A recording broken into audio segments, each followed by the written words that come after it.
Q sine alpha divided by P plus Q cos alpha গুণ দিয়ে উল্টায় দিচ্ছি 2b plus Q cos alpha divided by Q sine alpha. এটা হচ্ছে √3 গুণ দিয়ে এটা উল্টায় দাও √3/1। তাহলে এখানে কত হবে, এটা গেল কাটা 2p plus Q cos alpha P plus Q cos alpha, এটা হচ্ছে 3।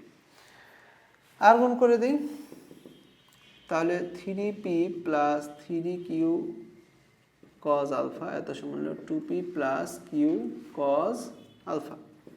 তাহলে এটা কাটা গেলে হলো p, আর এটা করলে -2q কজ আলফা। p এর মান পেয়ে গেলাম।